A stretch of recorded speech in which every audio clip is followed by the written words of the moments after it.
नमस्कार, आप देख रहे हैं भारत की सच। अगर एक चुनाव सिर्फ सत्ता की लड़ाई न होकर हर डर और हर भरोसा के बीच की जंग बन जाए, अगर मंच पर बोले गए हर शब्द के पीछे छुपा हो एक बड़ा इशारा और हर बयान के बाद राजनीति का तापमान और भी खौलने लगे, तो क्या आप उस सच्चाई को जानना नहीं चाहेंगे?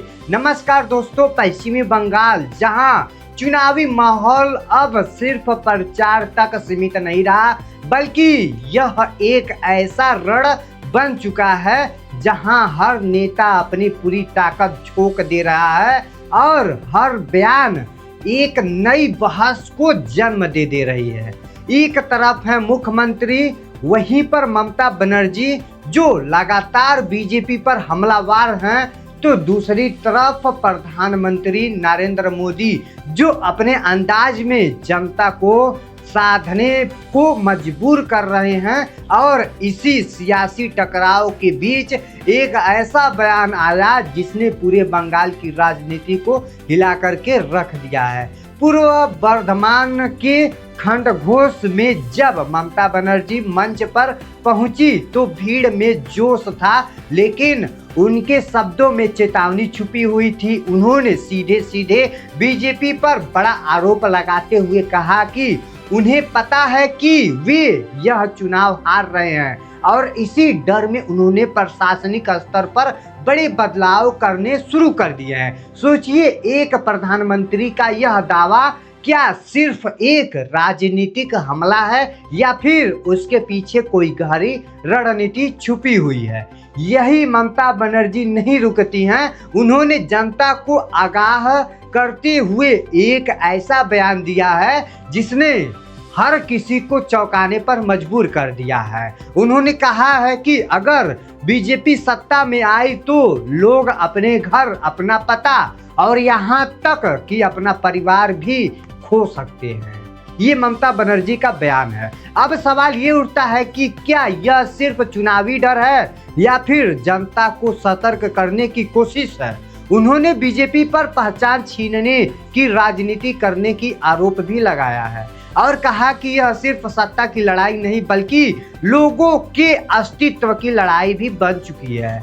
जैसे जैसे ये शब्द भीड़ में गूंज रहे थे, माहौल और भी गर्म होता जा रहा था। यह चेहरा, हर नजर जैसे जवाब तलाश रही थी। लेकिन कहानी यही खत्म नहीं होती है। ममता बनर्जी ने प्रधानमंत्री के उस दावे पर भी सीधा हमला बोला है जिसमें राज्य कर्मचारियों को 7वें वेतन आयोग का लाभ देने की बात भी कही गई थी। उन्होंने कहा कि यह दावा पूरी तरह से गलत है और प्रधानमंत्री को अपनी कुर्सी की गरिमा का ध्यान रखना चाहिए। कोई भी वादा करने से पहले सही जानकारी देनी चाहिए। ममता बनर्जी ने साफ कहा कि उनकी सरकार पहले ही फरवरी के बजट सत्र से 7वें वेतन आयोग की घोषणा कर चुकी है और बंगाल उन चुनिंदा राज्यों में है जहां कर्मचारियों को अब भी पेंशन मिल रही है। अब सवाल ये है, क्या ये सच्चाई है या फिर आरोप प्रत्यारोप की राजनीति है? इसी दौरान ममता बनर्जी ने एक और बयान देकर हलचल मचा दिया है। उन्होंने प्रधानमंत्री के उस बयान पर तंज कसा है जिसने बंगाली मिठाइयों को वैश्विक स्तर पर ले जाने की बात भी कही गई थी। उन्होंने कहा कि ये मिठाइयाँ पहले से ही अंतर्राष्ट्रीय बाजार में अपनी पहचान बना चुकी है और इस तरह के बयान सिर्फ चुनावी जुमले हैं। अब सोचिए, एक तरफ विकास के दावे तो दूसरी तरफ उन दावों पर हमला। आखिर सच क्या है? और तभी कहानी में आता है एक नया मोड़, जबकि ममता बनर्जी ने एक गंभीर आरोप लगाते हुए कहा कि अल्पसंख्यक वोटों को बांटने के लिए करोड़ों की डील की गई है। उन्होंने एक वायरल वीडियो का जिक्र किया और कहा कि पैसे के दम पर सच को दबाने की कोशिश हो रही है। ये आरोप, ये बयान क्या वाकई किसी बड़े खेल की तरफ इशारा कर रही है या फिर ये सिर्फ चुनावी रणनीति का हिस्सा भी है? जैसे जैसे चुनाव की तारीखें नजदीक आ रही है वैसे वैसे ये जुबानी जंग और भी तेज होती जा रही है। लेकिन इस कहानी का दूसरा पहलू भी है और वहीं से शुरू होता है इस राजनीति का थ्रिलर की अगली कड़ी। और अब कहानी का दूसरा चेहरा, जहां एक तरफ आरोप की आग भड़क रही है तो दूसरी तरफ जवाब देने के लिए मैदान में उतरे हैं नरेंद्र मोदी। सिलीगुड़ी की रैली, भीड़ का समंदर, नारों की गूंज और मंच पर खड़े प्रधानमंत्री। लेकिन इस बार उनका अंदाज थोड़ा अलग रहा। उन्होंने कोई सीधा पलटवार नहीं किया है बल्कि एक ऐसा तरीका अपनाया है जिसने सबका ध्यान अपनी तरफ खींच लिया है।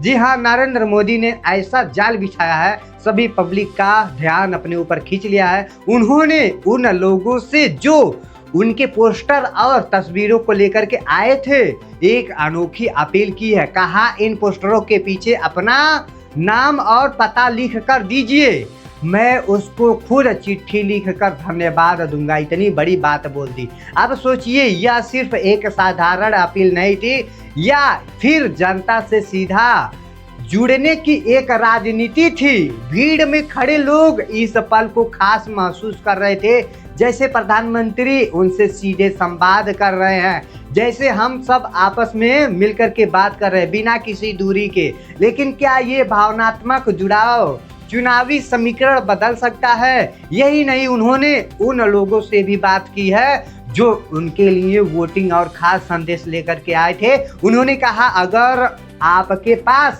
पता होगा तो मैं आपको व्यक्तित्वगत रूप से जरूर धन्यवाद भेजूंगा। अब सवाल ये उठता है, क्या ये सिर्फ एक इमोशनल टच है या फिर वोटरों के दिल में जगह बनाने का एक नई सोच और एक नई उम्मीद भी है? इधर मंच पर ये जुड़ाव दिख रहा था और उधर राजनीति की जमीन पर टकराव और तेज हो रही थी। एक तरफ ममता बनर्जी के तीखे आरोप तो दूसरी तरफ प्रधानमंत्री की शांत लेकिन असरदार अंदाज। दोनों ही अपने अपने तरीके से जनता तक पहुंचने की कोशिश कर रहे हैं।